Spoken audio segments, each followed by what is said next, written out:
5.5 miles away from the historic Gateway Arch is an even older institution of the St. Louis community, the Missouri Botanical Garden. Founded in 1859 by philanthropist and businessman Henry Shaw, the Missouri Botanical Garden is home to the second largest collection of plant life in the United States. Come take a journey with us through the garden as we learn more about this wonderful place and its founder, Henry Shaw. Henry Shaw was a very interesting man. He came to the United States from Sheffield, England, which means he was very inspired by the things that he saw at home, primarily European architecture and landscape design. So the garden really reflects a lot of what he had seen while he was traveling extensively overseas in the middle part of his life. So Tower Grove House, for example, was created by the architect George I. Barnett. He's fairly well known in the St. Louis region. He created the Governor's Mansion, among other buildings in Missouri. And because of that, you see a lot of very distinctly St. Louis architecture beginning here at the garden. And Henry Shaw trusted George Barnett a lot, and so all of the buildings on garden grounds that we have from his time were made by George Barnett. So we have a Linnaean house that's essentially an orangery style. I would have kept tropical plants that the public would have never seen. Today it's the longest operating greenhouse west of the Mississippi. We have his final resting place here in front of Tower Grove House. That was designed by architect George Barnett, among other sculpture gardens and things of that nature. We also feature a really cool museum building that's actually a copy of a building he saw in Europe at Kew Garden.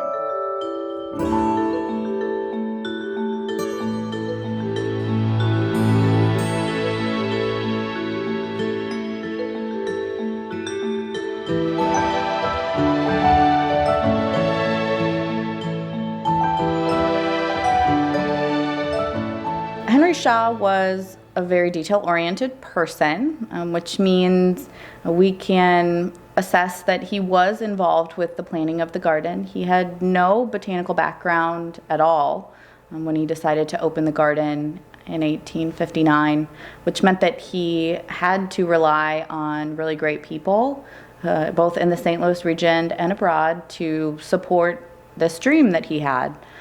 Because of that, we see a lot of influence from local scientists like George Engelmann.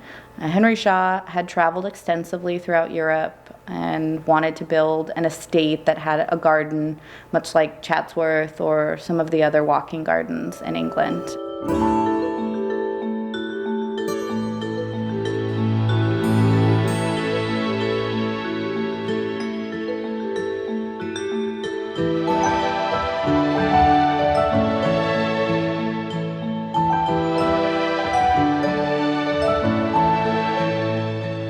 He became inspired by creating a legacy through establishing a botanical garden, which is more of a scientific organization than it is just a beautiful place to walk around.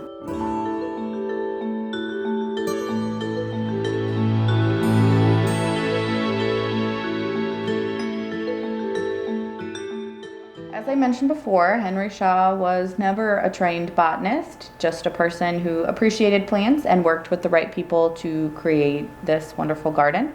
But the first director of our garden, Dr. Trelease, who Henry Shaw appointed before his passing, would be really the first person who would dive into creating a very organized classification system at the garden in our herbarium. Previously, Henry Shaw had just had herbarium specimens donated from different collections, but Dr. Trelease really began the method of going out into the field with botanists, collecting plants, bringing them back to the garden, and then mounting them to become specimens in the herbarium and classifying them for other researchers to use in the future. In the course of his life, he would do that with about 7,000 species of plants.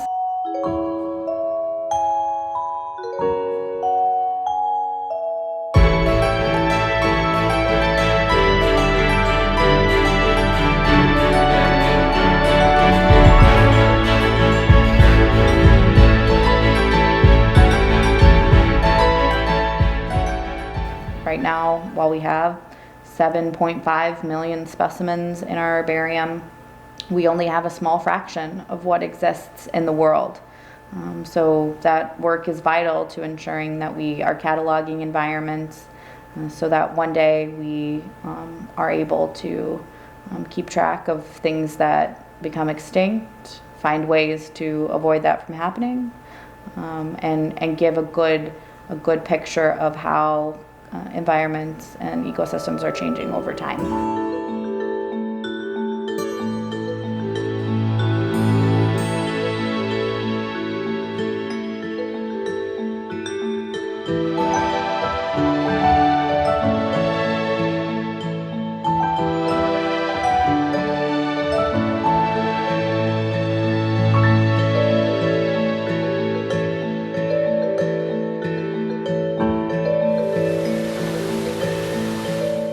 Shaw was very involved in the community. He was not only a landowner, he owned almost 1,000 acres in the St. Louis region. He would have put his time to good use supporting the establishment of many philanthropic organizations in St. Louis. He was involved with many churches and orphanages, many of the typical philanthropic things of that day. He also would be involved in creating the Missouri Historical Society, places like the Mercantile Library.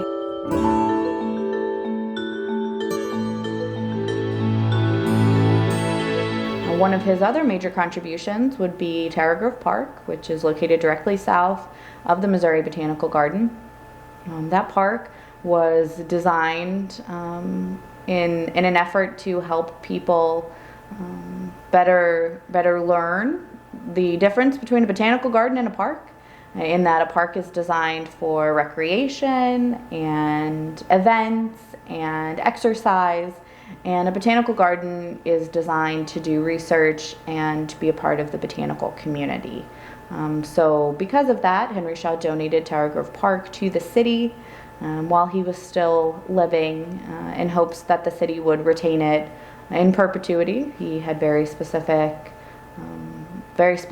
giving requests, in that it can never be subdivided, that pieces cannot be sold or changed, that park will be forever the size and shape, with the various elements that we're all familiar with.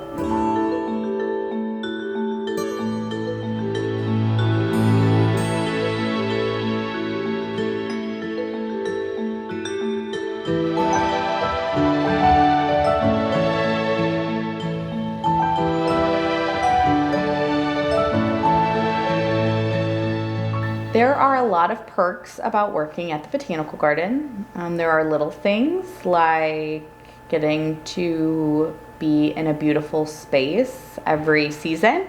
You can't be upset walking to meetings when you see some of the most beautiful plant life in the world on display on a regular basis. One of the most rewarding parts of my job is to hear how our visitors grew up at the garden. So every day I hear people tell me stories about things they did as a kid, or places they visited, or their favorite spot in the garden. And I'm not sure that Henry Shaw knew that it would be so meaningful to the people of St. Louis beyond just the physical space.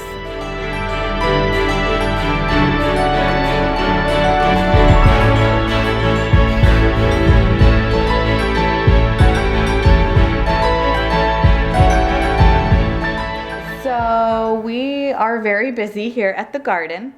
We have signature events that we celebrate all year. Many of our community members are familiar with our long-standing events like Japanese Festival or Best of Missouri Market. Our annual Garden Glow is happening for the 7th year this season, where we have thousands upon thousands of wonderful community members joining us to celebrate the holidays. And through these, we really get to know what our visitors love and be a part of their memories. Garden Glow is the perfect example of a time where we meet visitors and really become a part of the fabric of their family, and their garden experience is a part of their memories forever that are associated with the holidays. So that's a very cool addition that bring people out to the garden.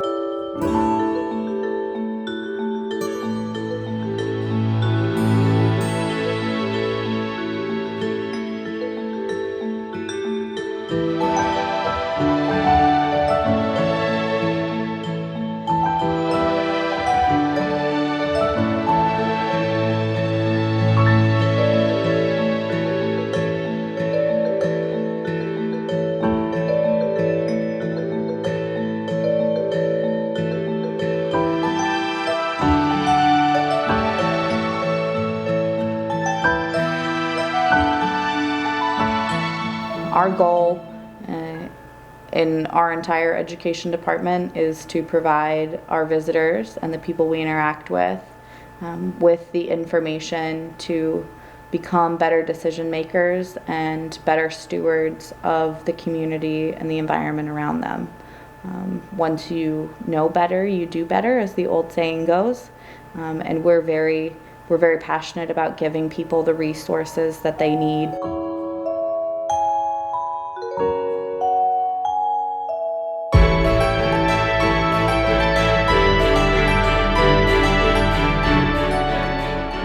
Henry Shaw's home continues to be a place of inspiration and wonder for the St. Louis community.